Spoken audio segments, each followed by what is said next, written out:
Police say they don't know what led up to this shooting. When they arrived, they say they found 3 people shot, and none of the victims could give them any information. Did Chicago's gang war just take out 2 of the city's most loved rappers, or is there something deeper going on behind the scenes?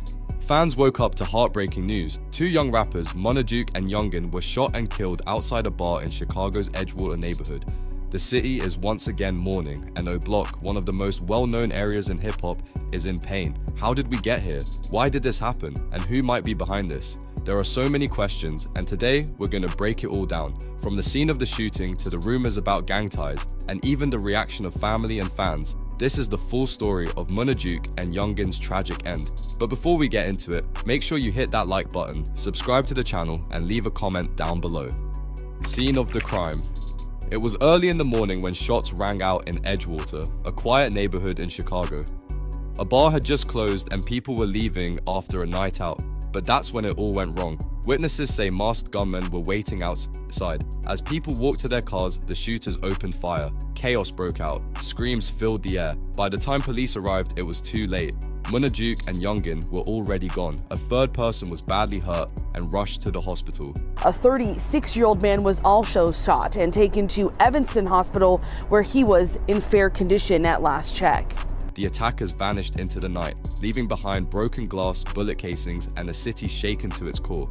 Not long after the shooting, police made another disturbing discovery. A car was found burning on the south side of Chicago. Investigators believe the car may have been used in the attack. This is a common tactic in Chicago gang shootings. Use a stolen car for the hit, then burn it to destroy evidence. But no arrests have been made yet. No one has come forward. The killers are still out there, and people are scared. Who was Monajuk?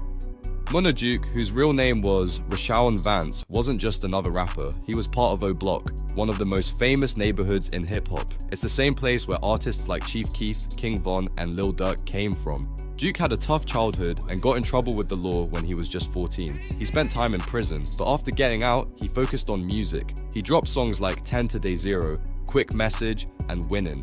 His fans loved him for his energy and realness. He had over 125,000 followers on Instagram and 30,000 subscribers on YouTube. His last video, We Slide, dropped in November 2023 and got more than 150,000 views. He was on his way up. People thought he had left the streets behind, but sadly, the streets didn't leave him. Youngin's life cut short. Youngin wasn't as well known as Monajuk, but he was still loved. He was building his name in the rap game and had started to gain attention online. He had talent and people believed he had a bright future. That future was taken from him way too soon. Just like Duke, Youngin leaves behind a grieving family, including young kids who will grow up without their father. It's the kind of pain no child should have to feel. Fat Banks speaks out.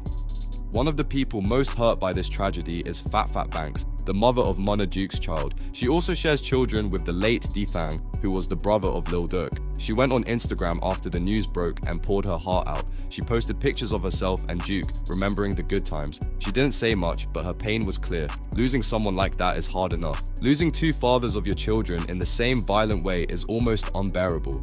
Fans from all over the world went to Monajuk's last Instagram post to say goodbye. The post, shared back in January, had a few photos of him looking happy. People commented things like, "Rest in peace, you had the best energy," and "This is so sad." Some fans even said they cried when they heard the news. It shows how much Duke meant to people, not just in Chicago but everywhere. His death hit hard.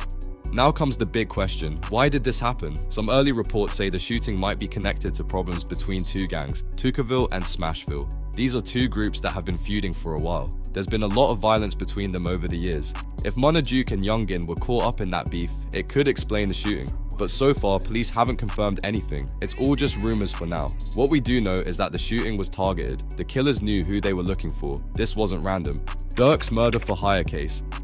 While all this is happening, another major story is making headlines. Lil Durk, one of the biggest names in Chicago rap, is set to go to trial in October. He's facing serious charges in a murder for hire case. The case has been dragging on for a while, but now it's moving forward.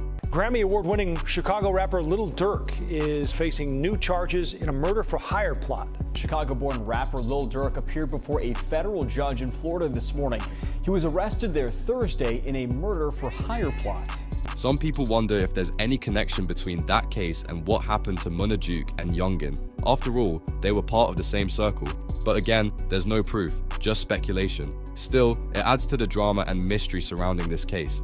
O Block is more than just a name. It's a place full of history, struggle, and music. It's where King Von told his stories, where Chief Keef built drill music, and where Monajuk grew up. But it's also a place full of pain. Too many young men have died. Too many mothers have cried. It's a cycle that never seems to end. Some try to make it out through music, some do, but others, like Duke and Youngin, get pulled back in.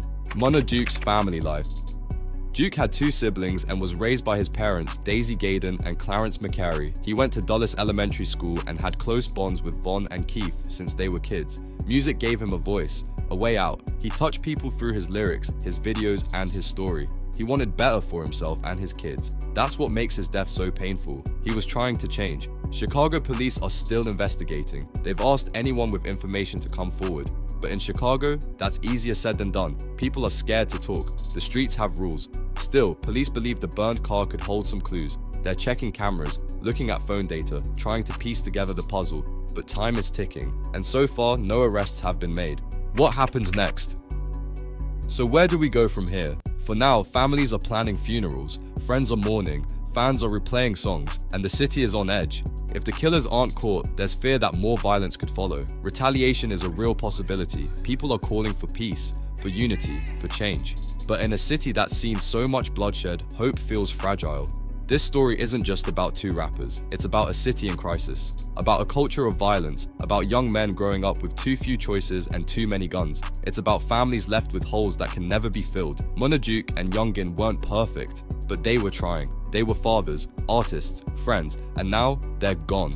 At the end of the day, we have to ask, how many more have to die before things change? How many more rappers have to be buried before the violence stops? These are questions that don't have easy answers, but they need to be asked. Because if we don't start asking, nothing will change. Thanks for watching. If you made it this far, please like the video, leave a comment, and subscribe to the channel. Let us know how you feel about Monajuk and Youngin's story. What do you think needs to happen to stop this cycle? Your voice matters. Your support helps us share stories that need to be told. Until next time.